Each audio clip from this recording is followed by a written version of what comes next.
बुद्ध को घर छोड़े 7 साल बीत चुके थे। वह राजगृह में प्रवचन करते थे। उनके पिता राजा शुद्धोधन ने 1 वर्ष के भीतर 10 दूत उनके पास भेजे थे कि एक बार दर्शन दे दो। वह कपिलवस्तु पहुँचे। उनके साथ उनके दोनों प्रिय शिष्य सारिपुत्र और मोदगल्याण भी थे। वहीं दोनों शिष्य जिनकी अस्थियां सांची के दूसरे स्तूप से मिली थी, उन्होंने कपिलवस्तु के दक्षिणी छोर से भिक्षाटन शुरू किया। संघ के सैकड़ों लोग उनके साथ थे। उन्हें देखने पूरा नगर उमड़ पड़ा था। अपने प्रिय राजकुमार को भीख मांगता देख लोग रो पड़े थे।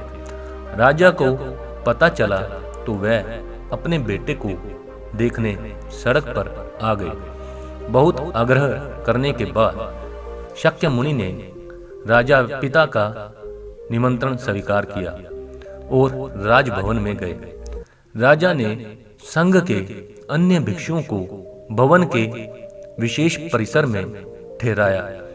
जब शुद्धोधन शक्य मुनि का हाथ पकड़कर चल रहे थे तो अवश्य ही उनके चेहरे पर पिता होने का वह भाव आया होगा जो पुत्र का मार्गदर्शक होने के नैसर्गिक अधिकार से भरा होता है। खुद शक्य मुनि इस अधिकार में हस्तक्षेप नहीं कर सकते थे।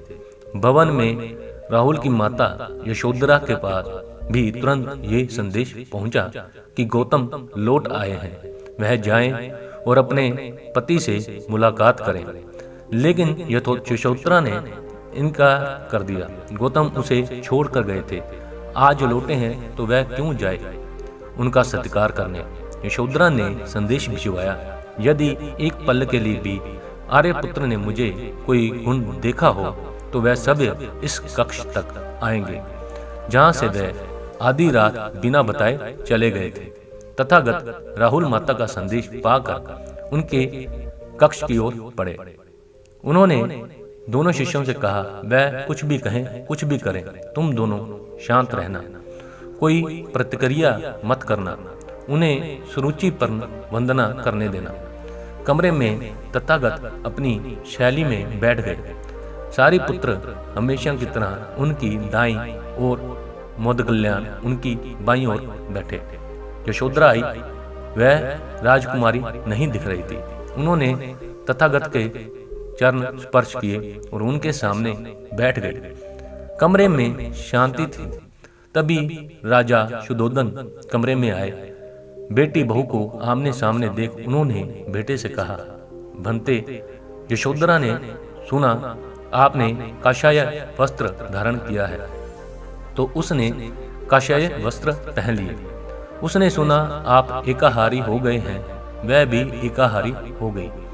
आपने उत्तम पलंग पर सोना त्याग दिया है तो इसने भी त्याग दिया है। आपने माला का त्याग किया, गंध का त्याग किया तो इसने भी वह सब त्याग दिया। मायके वाले इस संदेश को भेजते हैं, वह इसे ले जाना चाहते हैं, लेकिन ये यहीं रहती है, इसी कक्ष में। ये गुण की मूर्ति है। राजा स्नेह से अपनी बहू को देखते रहे।